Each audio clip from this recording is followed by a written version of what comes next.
Welcome back to another episode of the Braun Performance and Rehab Podcast, powered by ISOFIT and Firefly Recovery. ISOFIT is my go-to for all things isometric strength training. For more on ISOFIT, be sure to check out isofit.com. Episodes like this are made possible by Firefly, the official recovery provider of the Braun Performance and Rehab Podcast. For more on Firefly, be sure to check out recoveryfirefly.com. This episode is powered by Dr. Ray Gorman, founder of Engage Movement. Learn how to boost your income without relying on sessions. Get a free training on the blended practice model by following at Ray Gorman D.P.T on Instagram. Joining me today on the podcast is Sierra Bains. Sierra and I dive into key concepts from her new book, Rooted, in particular surrounding gut health and the endocrine system in this episode. This is a fantastic talk with Sierra, and she also wrote a fantastic book that I mentioned called Rooted. Highly recommend you check both out. Enjoy.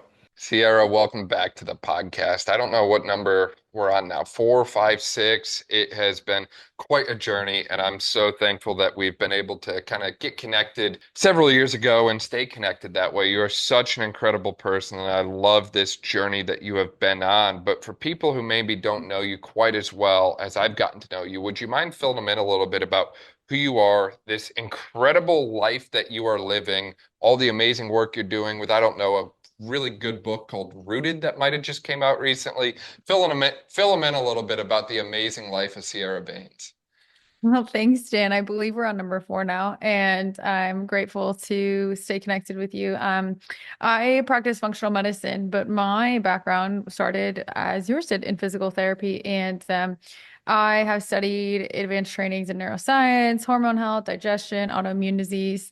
And after stepping away from the traditional medical model, I've devoted my career to resolving chronic illness at the root, where I'm really blending the science with soul to help women heal with things that conventional care is often overlooked. So I did just publish a book. It is available on Amazon, Barnes& and Noble. It is called Rooted. And the reason I felt called to write this book is I saw this huge gap in the wellness world. You ever read a health book and you feel like you need a PhD to understand it, right? Thankfully we can, but for most these books that are for health are dense, they're full of confusing jargon, and honestly, they're ego driven, right? And then the other side of the coin is we get these sugar coated, cutesy pastel pages, the aesthetic vibes. There's no true depth. And neither of these things are really speaking to a person in a real body, trying to make sense of their chronic symptoms or this conflicting advice. So I wrote the book that I felt I needed years ago when I was going through a huge healing journey.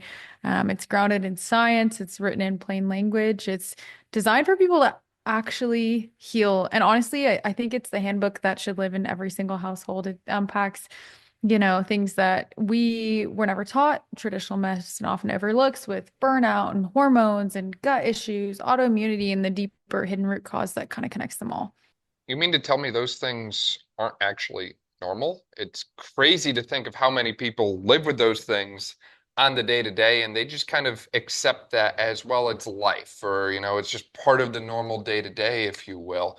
And I think when people hear that they don't have to live like that, it's almost like a surprise to them, which in my opinion it shouldn't be, but it is, because of the way this framework system, whatever you want to call it, has been built and has failed so many millions of people in the country, unfortunately. Absolutely. And the reason that I believe that so many of these chronic conditions are overlooked is because they're incredibly common. And so we attribute a lot of the things like hair loss, or for women, menstruation issues or issues with fertility on both sides, men and women, or bloating or weight gain, a slowing metabolism. We feel that is just a symptom of becoming older. And the truth is, we've been exposed to a poor lifestyle that has aged our bodies, our cells, damaged our DNA for so long that it's starting to catch up with us. And so I believe if we can start to shift things in the lifestyle alone, we can really heal naturally, right? And burnout shouldn't be normal. We should have high energy without needing a bunch of stimulants or caffeine. We should have really good digestion without needing to rely on Miralax. We should have good hormone balance without needing to be on a medication, right? All those things are not normal. Correct me if I'm wrong, but the majority of these problems start when individuals are young. It's not something that just like, bam, you hit 30 and it magically like hits you all of a sudden. It might feel that way, but the real root cause, to use your own term there a little bit, starts decades before that when you're 10, 15, 20 years old, going through life and, doing things that maybe you can get away with because you're quote unquote younger, so to Absolutely. speak. But then, as you start to get older, you start to feel the effects of the, 15, 20 plus years of the life you've lived kind of compounding, if you will. And I think that in order to, again, hit things at the root cause, to use your term, you kind of have to start from a youth or like earlier in life standpoint, as opposed to just kind of trying to manage things as they pop up.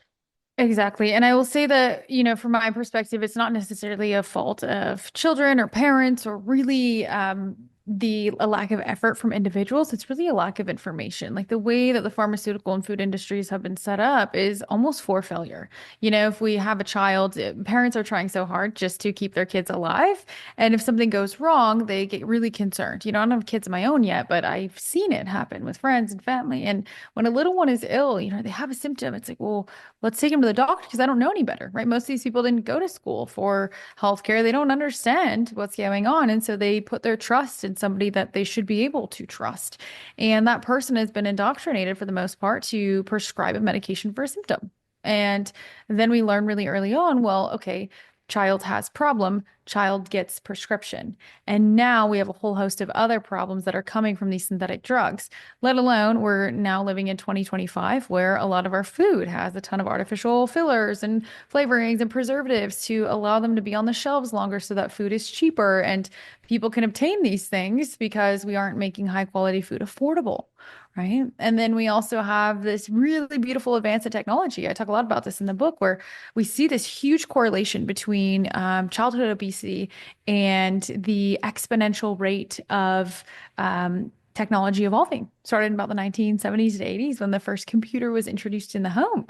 And as more computers became introduced in the home, more screens, televisions, right, phones, we see obesity rising almost exactly in the same line, which is wild. So there's a bunch of factors at play here, and it's this massive lack of education that I believe is driving these symptoms for kids, and then that leads into adulthood. The iPad kid effect, so to speak. And there's so much to unpack with everything that you just outlined there. And there's so many different directions to go. But ultimately, going back to your initial point there, I think a lot of individuals feel like they're not in tune with their body. They don't know the signs that it's trying to give them every single day. They just ignore them, right? The check engine light in the car is going off, but for some reason we just keep driving because we either don't see the light, have no idea what it means, or when we do go to get it looked at, again, we're never actually addressing the problem that's causing the light to be on in the first place that way. And unfortunately, there's a lot of individuals with those kind of things that get to spend a lot of time with individuals like myself, whether it's a strength coach, an AT, a PT, a chiropractor. A lot of these individuals that I talk with and work with are in unique situations where they get to spend a lot of time with people regularly.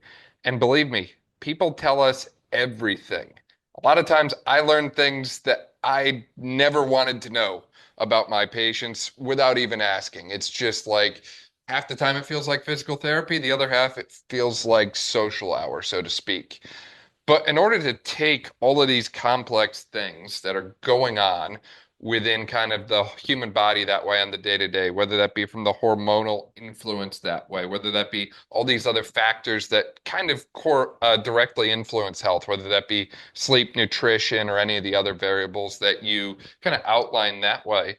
How do you go about kind of synthesizing this all into a level for that coach, clinician, so to speak, that's seeing these people regularly to actually put into action, so to speak? How do we go about understanding those signs that individuals are giving us and then giving them actionable advice and steps to follow? Something a little bit more than just like, hey, I want you to go and see this specialist. Not saying not to do that, but saying in my own experience, some of these specialists, I've had people waiting 12 to 18 months to get in just to see. And unfortunately, I don't feel comfortable with them waiting that long just to get seen by a doctor for the initial consult? Yeah, you ask a really fantastic, multifaceted question, but it really comes down to understanding why these individuals present that way and why we see such a huge rate in chronic disease. And the truth is that all of these symptoms are popping up from the same root cause. I mean, my book is called Rooted because I believe that there is only one root cause, and it's nervous system dysregulation. And we hear that more of a buzzword now these days of nervous system practices. And for those unfamiliar, it's really important to understand that we have two branches of the nervous system. There's a bunch of them, but of the autonomic nervous system, it's going to break up into our sympathetic nervous system and then our parasympathetic nervous system. And the sympathetic nervous system is called fight or flight. And that is the one that is helping us regulate a stress response. It's really awesome in emergencies. If we're being chased by a tiger like we used to be in in ancient times, right? It was great to help us to think clearly, to act quickly, to allow blood to flow to our muscles, to move fast, right? Our pupils could dilate. We could really respond well. And then on the other side is supposed to balance out with the parasympathetic rest and digest. And so after we're done running from a tiger, we can recover. We can allow our digestive system to process food. We can nourish our bodies, okay, in case we approach an emergency again. And the idea is that it's called this like stress spectrum. Okay. And if we're operating anywhere from 0 to 100 at any point, 0 being like, parasympathetic, I'm the Buddha, I'm meditating, to 100 being, I'm being full on chased by a tiger, full blown, life-threatening emergency. Most of the patients or people really that we come into contact with are operating anywhere from between like 70 to 80. And that's just their baseline. And so our baseline is survival mode. And because of that, our bodies are slowly breaking down because of this stress. And when we say stress, it can be multiple things: physical, emotional, environmental. And there's so many different pieces that can contribute to stress. And so what we can do as clinicians, we can slowly start to unpack what some of those stressors might be. Maybe it's the food they're eating. Maybe it's the job they hate. Maybe it's conversations they're having at home. Maybe it's environmental toxins, right? It's not just one thing. It's all of the things influencing the one root cause. 100%. I love the way you broke that down and just kind of building off that a little bit. Plain and simple, as you mentioned, a lot of individuals get stuck in that state of constant stress. And some of the symptoms that, at least in my mind, get correlated with that nervous system dysregulation, to use your term that way, I would think insomnia, anxiety. I would think musculoskeletal pain, even. I would think you mentioned GI disorders earlier. I'd also think headache, migraine. Again, a lot of these different things that a lot of people live with day in and day out or experience multiple times per week, that in reality, that's not normal. It doesn't have to be your normal if you understand what's going on and what to do about it. And the reason I really think this is so essential for coaches and clinicians to understand is a lot of times we get athletes that come to us with musculoskeletal pain, right? Usually something happens, and it's usually not a good thing, for them to walk into a PT office or an athletic trainer's room. If they're not feeling 100%, yeah, we can throw modalities at them. We can throw exercise at them. Those are great things. However, there's other variables in play. We had a podcast recently with a guy named Jimmy St. Louis, who unfortunately tore his ACL. And he's also very into the, I'll call it holistic health space, if you will. And he notices on days where, his inflammatory markers are notably higher, his knee gets really achy, gets really sore, doesn't feel good, and he doesn't fully trust it. He outlined all of that on a podcast episode with me recently. And it's one of those things that, going back to my check engine light metaphor, shout out to Rob Wilson, he understands that check engine light for his body. He understands his body is trying to tell him something, why it's happened, and what to do about it. That's essentially what we want everyone to be able to do for their own body. However, we first have to acknowledge as coaches and clinicians, regardless of how good we think we are, we don't know everything, and there's always more to the puzzle. We have to dig a little bit deeper. I can't just crack someone's back and they're magically healed immediately. I can't just slap every modality under the sun and needling and cupping. Again, not to say those things aren't great, but I can't just throw those things at someone and expect immediate relief. I also have to educate a little bit on the lifestyle change and lifestyle modification. And while movement is a part of that, there's other things that also play into this dysregulation and this whole concept of why someone might even be walking into my office in the first place. I think that concept of systemic inflammation and neuroregulation really, plays a key role in the athletic space that way. Absolutely. If we think about somebody who may be, recovering from an injury or dealing with chronic pain, we have to think of a couple key things that are going to impede their recovery. One, are we keeping the nervous system in a state of overdrive because we're not resting enough? We live in this society that's high productivity, right? That's definitely rewarded if you're able to produce. And a lot of the times we sacrifice some of our key rest, whether that's sleeping or taking some non-sleep rest throughout the day, stepping away from screens. If we're not doing that, we're not resetting our neurotransmitters appropriately. We're not allowing some of the, pro-inflammatory cytokines to reset. We're not allowing our bodies to rest and repair like it's supposed to when it is under injury, right? Rest doesn't just mean don't go play your sport. Rest means can we actually get into a state where we don't feel like we're running from tigers? And then the other portion of it is also, what are our thoughts around the chronic pain? What are our thoughts around injury, especially when we see somebody with a higher chronicity of an injury, right? Or pain, that we start to develop these thoughts around it where, I get back pain and now I'm broken. And it's just a subtle reminder that the way we speak to ourselves can also shift the nervous system. Minds are very, very powerful in that way. No, 100%. That's such a great point. And it's interesting because I've seen some individuals use that power of the mind to literally convince themselves they're not hurt and they're not injured when they've had major issues happen. And I've seen others do the exact opposite to the point that you just made. And I think the other element to this whole puzzle you mentioned on the sleep, the recovery, just all of those things kind of getting that body back to that well-balanced state, if you will, or I guess I should just call it homeostasis. A lot of coaches and clinicians themselves, I'm guilty of this, we're not the best at it. Sometimes we burn the candle at both ends, right?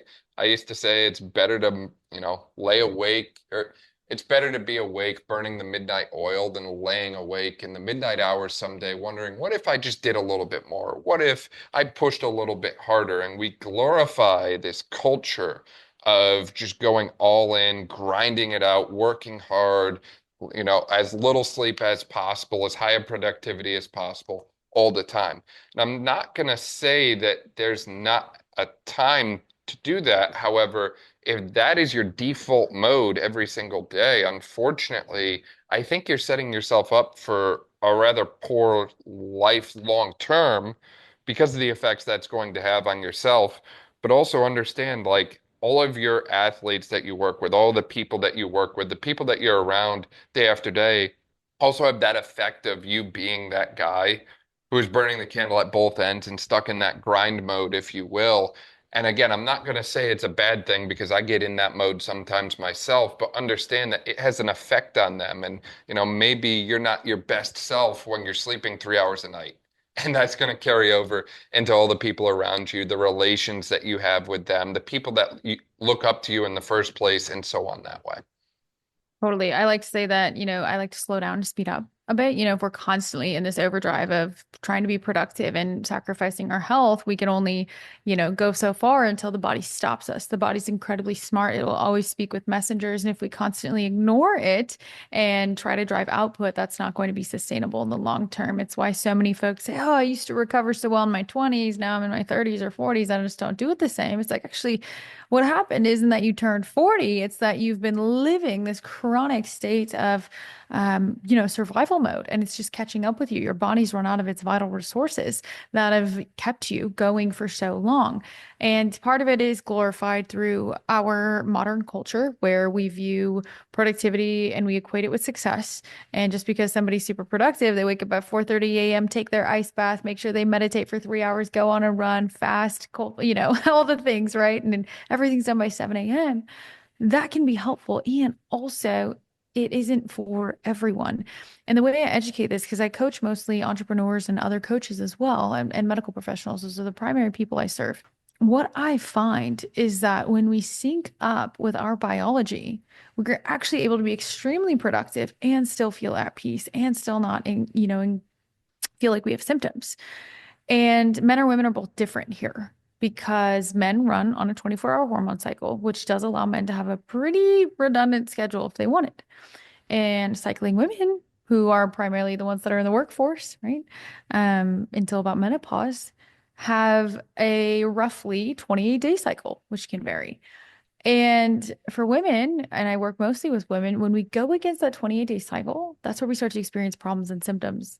And I'd find it no accident that 80% of autoimmune cases are in women. Well, why is that? Why is the body autoimmune? Body's attacking itself. Body's at civil war. Why? Because we keep going against it with this hustle grind culture, thinking that we can do the same thing day in and day out, and that our bodies are going to respond. That's an area I'm so glad you brought this up because, again, as a male clinician who treats primarily female athletes, I'm more than willing to raise my hand and admit I don't know everything. There's a lot I don't know. And the majority of the time, I tap out and I refer to someone who knows a lot more about this stuff than I do.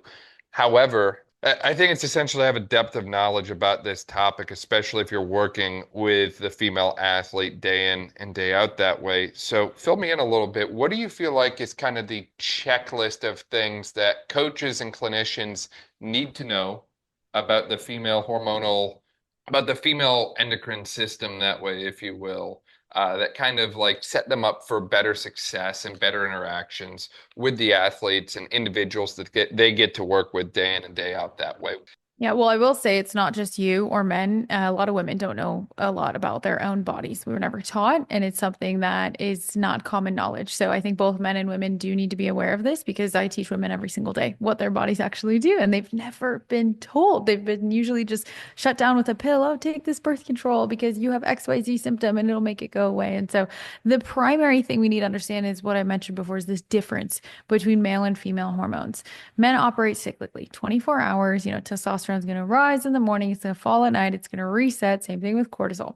For women, they have two body clocks. Okay. We have the circadian rhythm that men also do, right? 24 hours, sun comes up, cortisol comes up, sun goes down, cortisol comes down, melatonin comes up. That's ideally how it should be.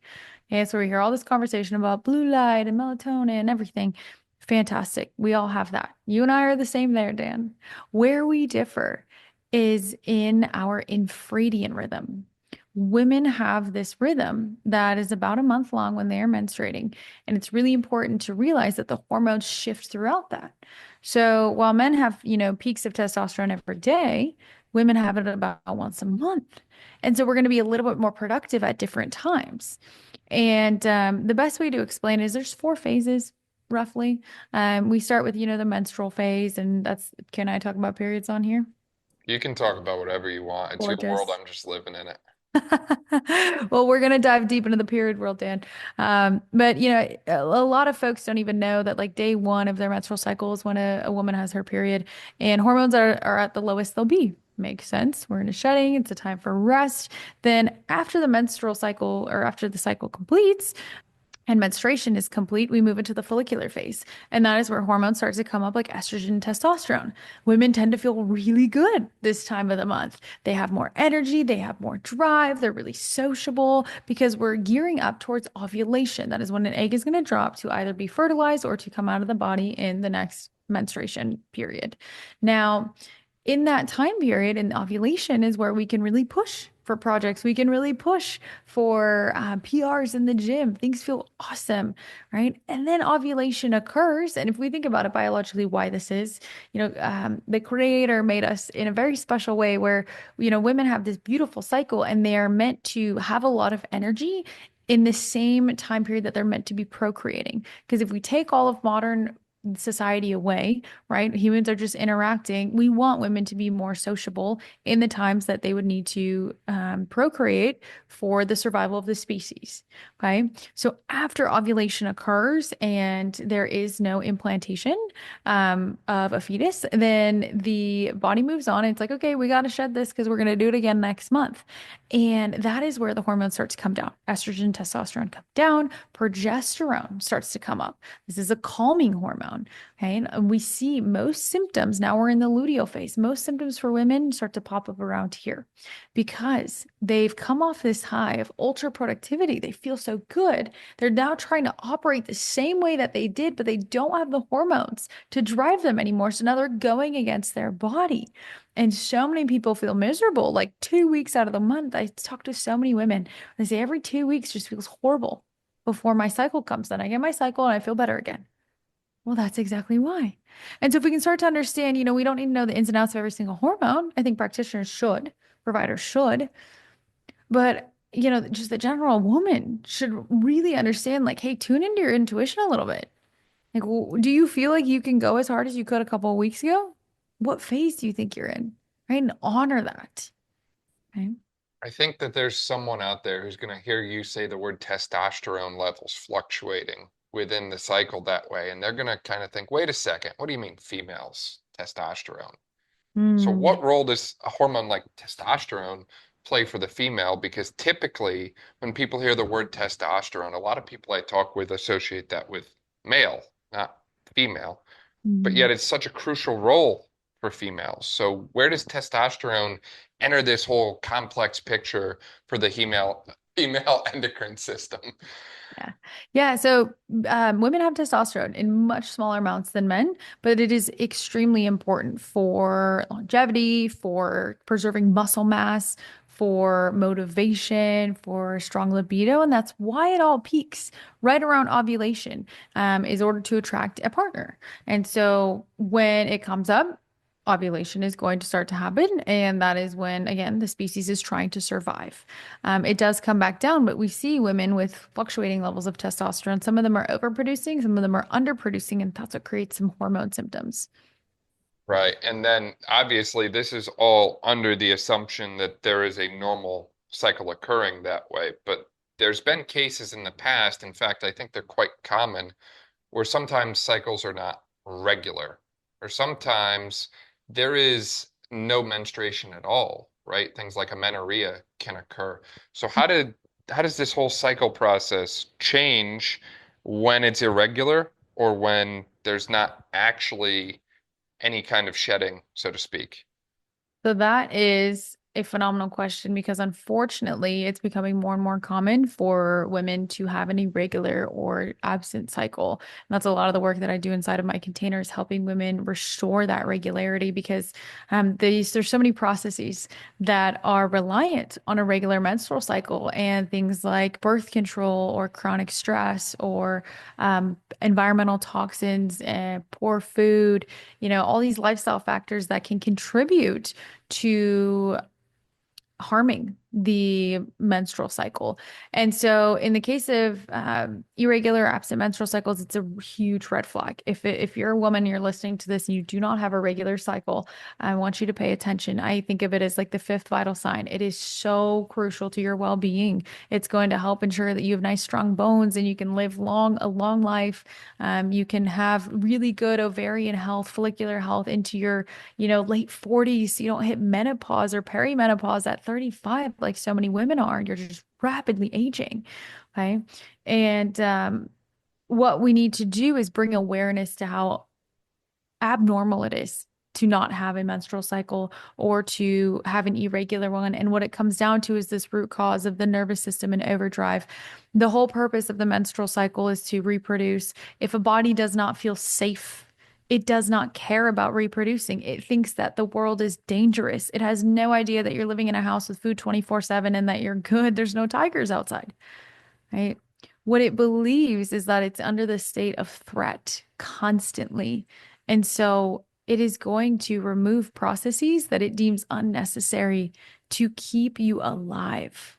Quick break, because if you're a rehab professional sick of burnout, this could be your answer. Engage Movement's blended practice model is a proven system built by Dr. Ray Gorman, a PT who walked away from the 55-hour-a-week grind and built a blended practice model that doubled his income while working less than 25 hours a week, and he didn't have to rely on the traditional way of selling sessions to do so. It's all about blending remote and in-person services, stacking monthly recurring revenue, and building a business that finally supports your life, not the other way around. This model isn't just theory. Real providers, including myself, are creating lives of freedom and flexibility without being tied to their schedule. And as a listener, you get free access to the complete training. DM my name, Dan, to @RayGormanDPT on Instagram and receive your free breakdown on the model. As a result of trying to keep you alive, it essentially shuts down the menstrual cycle that way as an attempt to continue to keep you alive as opposed to thriving. So it's almost like surviving, not thriving, if you will. Totally. Absolutely. Yes. As the body is looking to keep responding to emergencies and threats. And unfortunately, these emergencies aren't catastrophic. It doesn't have to be a car accident. It could be literally sitting in traffic. People perceive that as stressful, or we constantly have notifications all day long, or we're being, exposed to blue light at nighttime, or, we eat poor food, or whatever it may be, this constant state of thinking all of the time, producing all of the time. It's abnormal. And when we stay in this state of overdrive, what ends up happening is the body needs to use resources to keep you alert. It needs to continue to use resources for energy. And we're burning through resources for hormones like cortisol. It's our primary stress hormone, right? It gets overproduced. And then eventually we can't even keep up with the production. It starts to actually go low, right? We hear a lot about cortisol. It's not the bad guy. It just needs to be there in proper amounts. But so many people are living in this overdrive state that they have imbalanced cortisol. And so, how do we make cortisol? We need to shift all our energy to that. And so the body doesn't care about making things like estrogen or progesterone and testosterone. They actually all, those sex hormones and cortisol all come from the same parent hormones. It's like being in a classroom and like you and I, Dan, you and I were the good kids, right? We did what we were told. We didn't mess around. We weren't the class clowns, okay? You and I are your testosterone, I'll be estrogen, okay? And now we have cortisol somewhere in this classroom, just absolutely banging on the table, throwing chairs, causing a ruckus. Okay. Well, our teacher, our parent hormone, she only has so many resources to give us. So if all of her attention has to go to cortisol, we get left out. And that's what's going on in the hormone hierarchy. Right. And just understanding the impact of those hormones, especially with cortisol being catabolic in nature. Again, if the body is not in a state of optimal health, and now the hormone that we end up promoting and devoting all of our resources to is one that has a tendency to break things down instead of building them up, that's going to have a profound effect on the body in the moment and also later down the line. So again, understanding the role of those and how to upregulate and downregulate those things. I play around a lot with different sports science, performance metrics, and things that I can do to have an acute change on them, if you will. I would imagine the same could be said in relation to hormone levels. These are things that you can probably change relatively quick if you catch it early and you know how to intervene, right? There's probably different techniques that you use yourself to keep your own cortisol levels in check, because I think part of this too is, you and I, we're humans just like everyone else. And obviously life happens sometimes, things come up, but you're able to make it work and manage it because again, you have that system of check engine lights. You understand what the dashboard is telling you, and you know if certain things happen, what to do about them. But again, it's about understanding what it means, how to intervene, and then intervene quickly. And I'd imagine, again, if you do that appropriately, you can keep these things in check very, very quick instead of letting it compound long term. Absolutely. That's exactly why I wrote my book. It's really simple. really simple to be able to get us back into a state of health. We weren't born for the most part unhealthy, right? It's this world, this environment that we've grown up in, and we've started to adapt.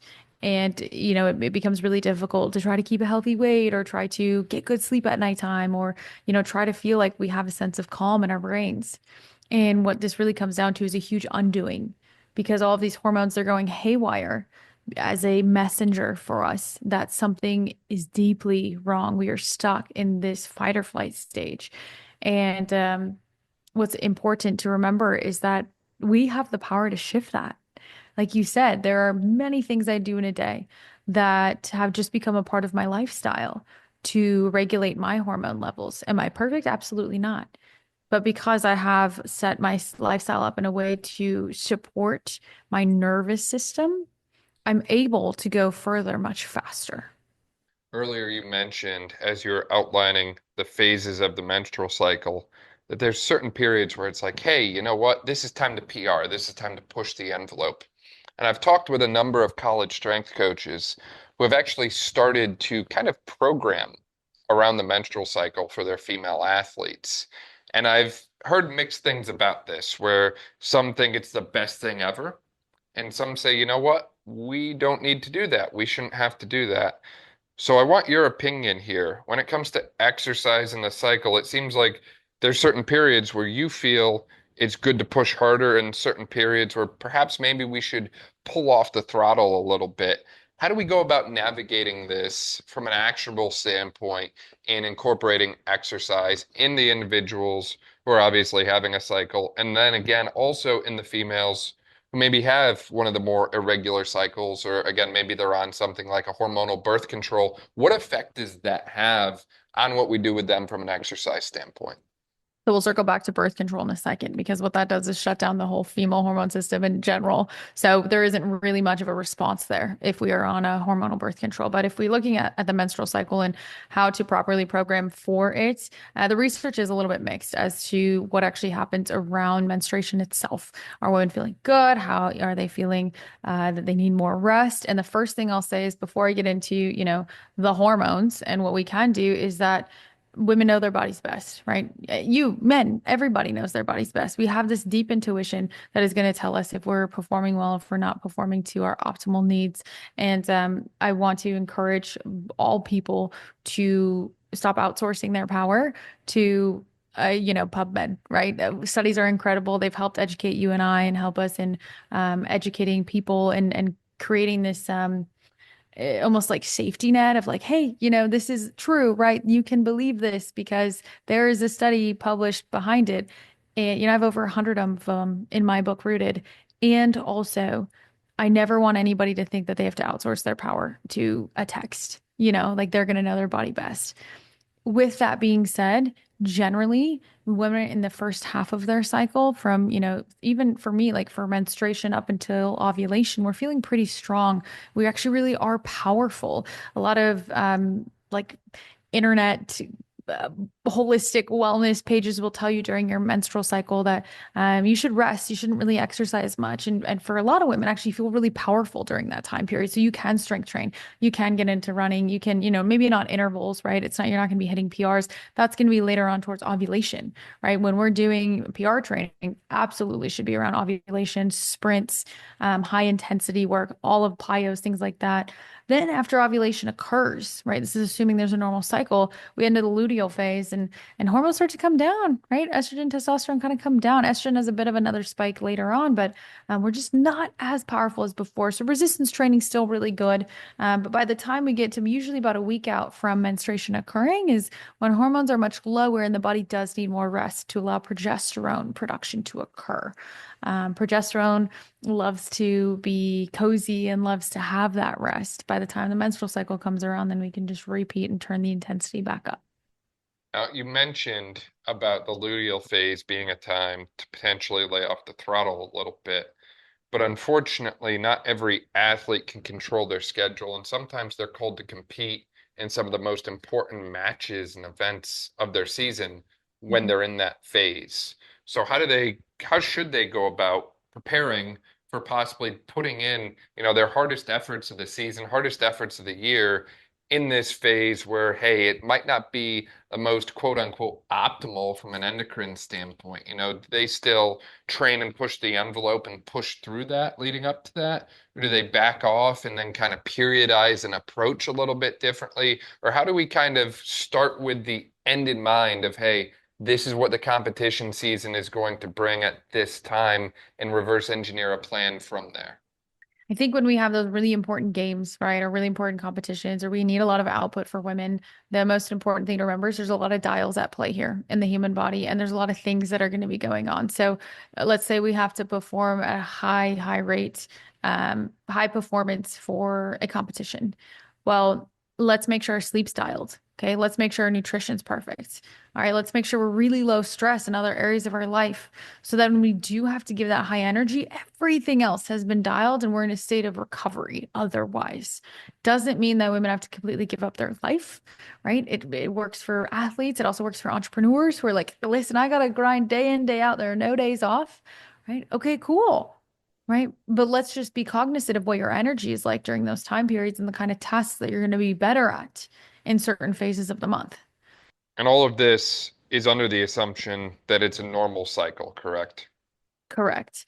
If there's an irregular cycle, meaning that there's a lot of things that can, deem a cycle irregular, one being the menstrual cycle length. So typically what is labeled normal is anywhere from like 23 to 33 days is considered normal. If it is below that or above that, it is an abnormal cycle. Typically, if we're seeing really short cycles, there's an acute stressor. If we're seeing really long cycles, it's a more of a chronic stressor. That's more of where people fall into, unfortunately, that I see. And then, menstruation length should be anywhere from like 3 to 7 days.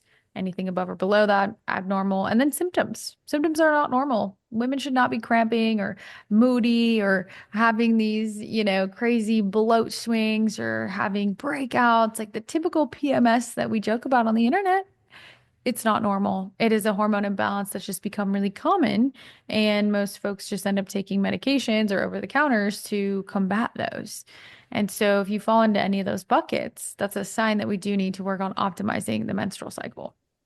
And there's so many different ways to do that. And obviously, again, I think that's the space for individuals such as yourself who do this on the day to day and help people with it all day long that way. And I think, again, that's just, again, knowing your place. And like I mentioned before, I'm more than willing to admit that I'm not the guy for all this stuff. But if I can at least point you in the right direction, point you to the right people like Sierra, then obviously we're hopefully making the world a better place by doing that. You also mentioned the gut a few times as you've been talking, and I know that hormone health and digestion kind of sort of go together in a little way, if you wouldn't mind me making that analogy there. So, on that topic of gut health and digestion, that's another one that actually comes up quite a bit for me clinically. In particular, I see a lot of individuals who have had some kind of surgery. Take the ACL, for example, extremely common injury in athletes, occurring hundreds of thousands of incidents per year. They undergo a surgery, rather painful surgery. As a result, they tend to be put on a medication that has some different side effects on their gut health and GI tract, if you will. So much so that they tend to be also put on another medication, stool softeners, to actually help combat the effects of the first medication that way. And they kind of come to me with some weird conversations around gut health and kind of how their habits might have changed after surgery that way. And some of them even notice differences months and months after surgery, and they're just not the same.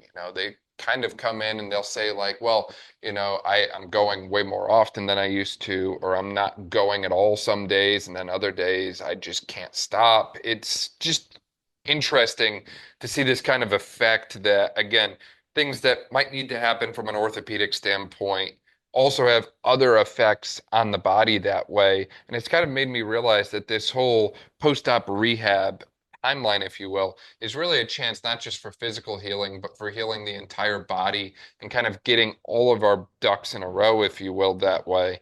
Because some of these things might have been there beforehand, and now we've just kind of had something that's acted like a catalyst and made us experience it a lot more quickly, if you will, that way. How important is gut health for the athlete that way? And what kind of things should they be doing regularly to kind of optimize? I hate the word optimize, but I'm going to use it here. Optimize their gut health on the day to day. And then what changes when they're in that post-rehab state where maybe they've taken some type of narcotic painkiller, they've taken something like a stool softener, and they've taken some of these other things that have an effect on, how their gut works and functions that way, if you will. This is really, really common. And unfortunately, we need to start with why this is happening. We need to understand what's going on with the gut. And when we can avoid these medications as often as possible, that is going to be the best course of action. Because oftentimes when somebody goes a surgical procedure, they're going to be put on something that's going to be an antibacterial so that we don't, have any infections and healing can occur. Absolutely necessary. Definitely can be life-saving medication. With that, we have to realize that if we are on an antibiotic, what it's going to do is it's going to wipe out both the good and bad gut bacteria, and both have a place. And if we wipe out the good guys, right? If you were to think of little soldiers at war, right? Little toy soldiers, okay, you wipe out the good guys, well, then the bad guys are going to come and invade. And this is where we can have issues with imbalances in gut bacteria. This can also lead to problems with bowel movements where, if somebody's on a narcotic and common symptom is constipation, right?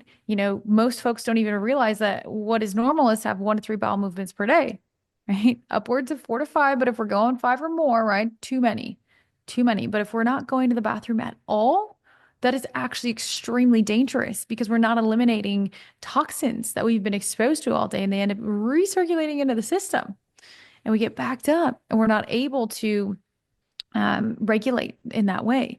So these are very common side effects, but then they give us issues down the line that after somebody's done, a post-op procedure, right? And they've come in and feel better, they can move well. We also need to realize that the internals are probably going to need some support as well. And it's not as simple as just like taking a probiotic.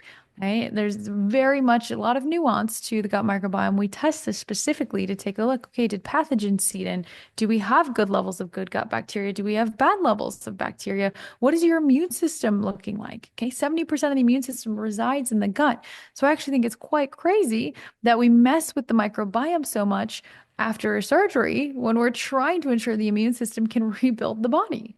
Right. Now, that's such a fascinating point about the immune system and the gut tie in that way as well. And there's even that gut-brain connection, if you will. I believe it's the hypothalamic pituitary axis. You're really testing my knowledge here when I say that. But understanding that the gut is so essential for so many different functions, not just digestion, but also plays into things like mood, cognitive function. And one of the things that I've noticed working with a lot of these athletes is that sometimes that post-op, that rehab space, it's got some dark days, for lack of a better way to put it.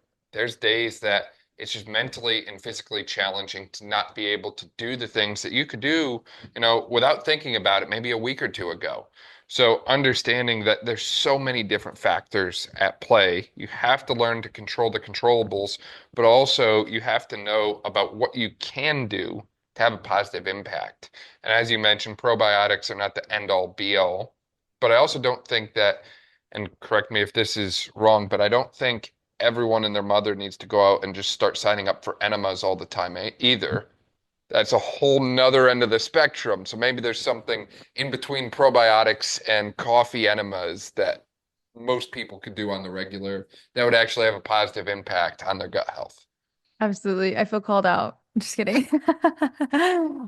You're right, right? We have to realize, a lot of people are actually don't talk about their bowel movements enough because it's embarrassing for them.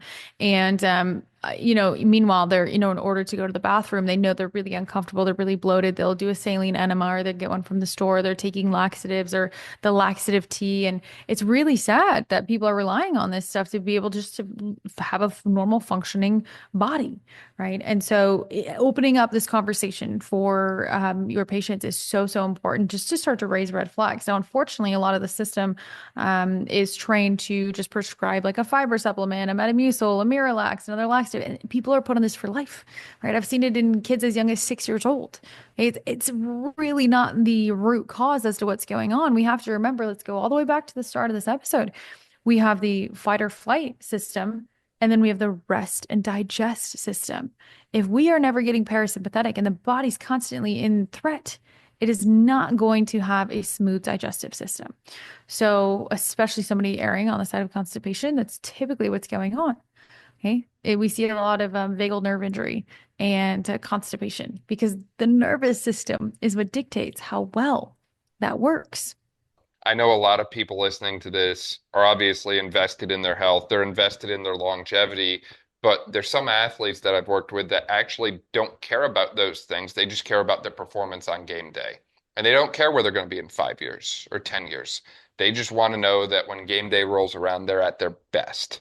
And I would argue that these variables and factors play just as much of a role in that, if not more of a role in that, than the physical training element that goes into sport.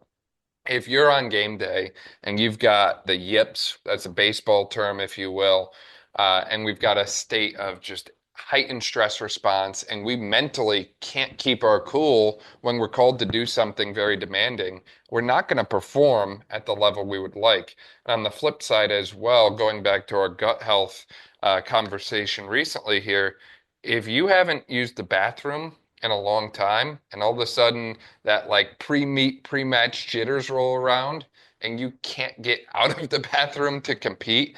I've worked with some runners who have unfortunately had situations like that before, where they're going 3, 4, 5 times in the span of an hour or two before their meet, before their matches.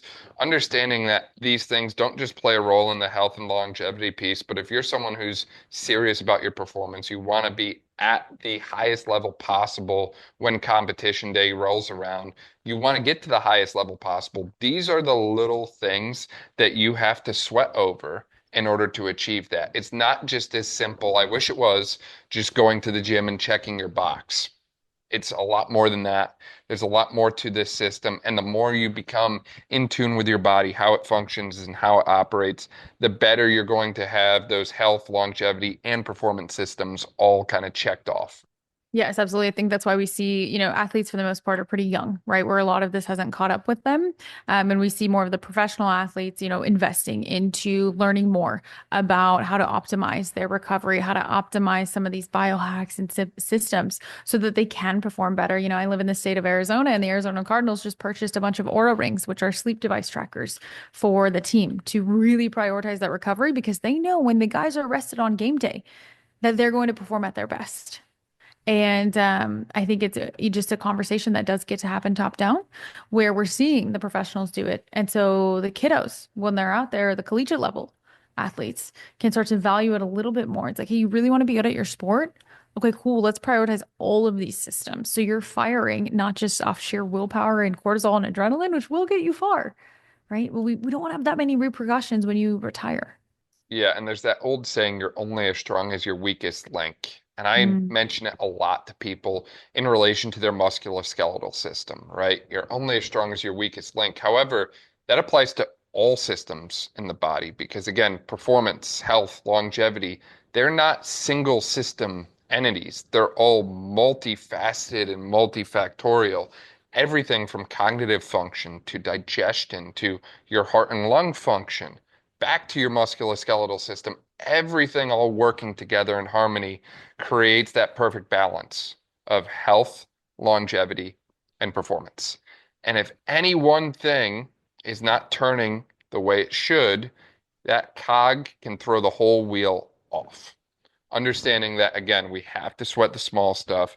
And I think the other piece, too, that I've had a lot of people come to me with questions about is they understand that there's that cog in the wheel, but they don't know where to go from an intervention standpoint. Or they see something, they try it, and it doesn't work. You mentioned a number of different things as we've been talking today that are kind of more on the fad than science, if you will.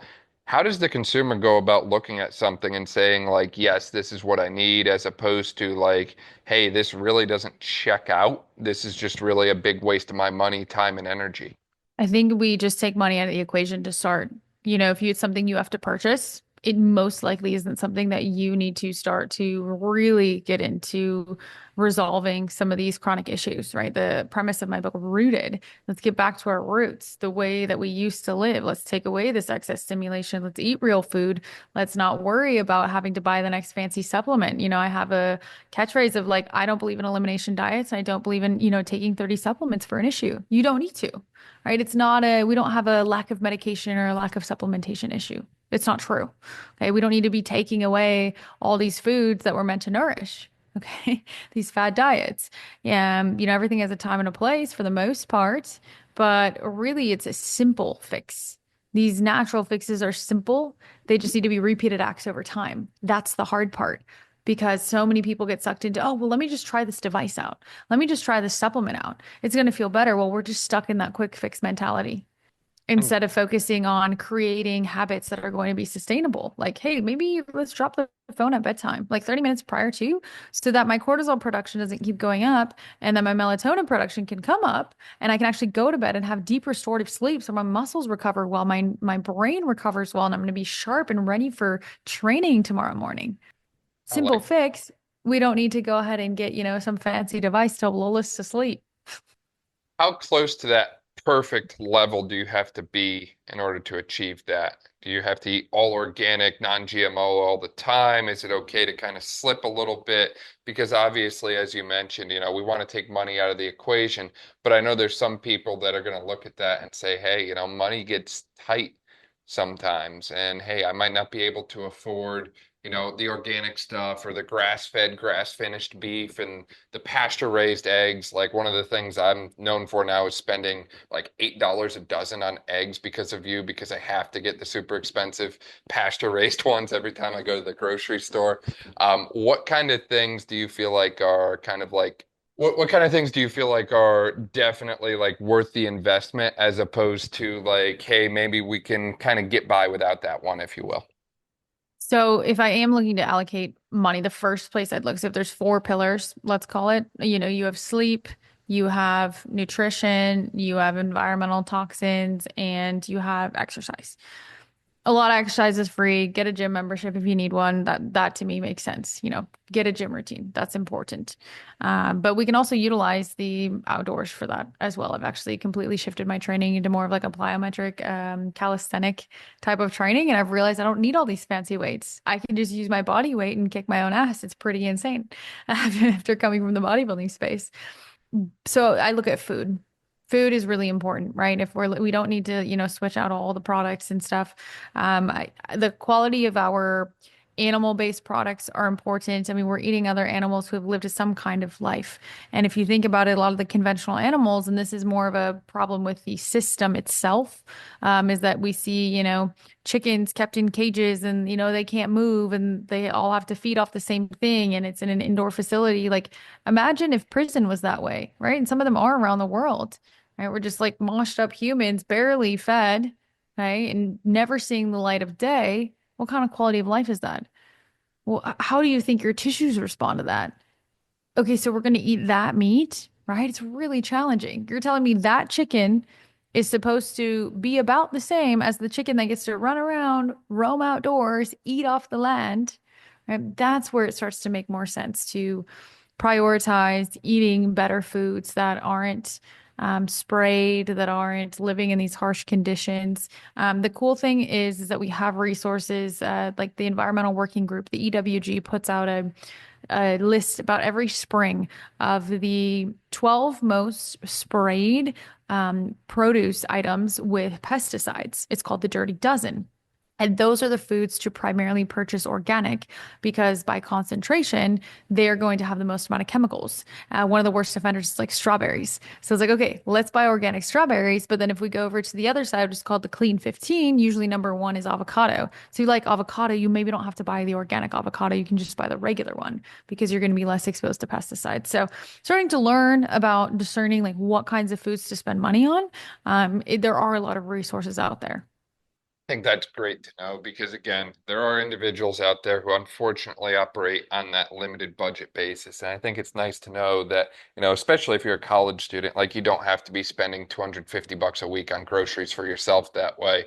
But again, I did get addicted to the pasture-raised eggs. I spent a copious amount of money every week on eggs. Shout out to Sierra for that one.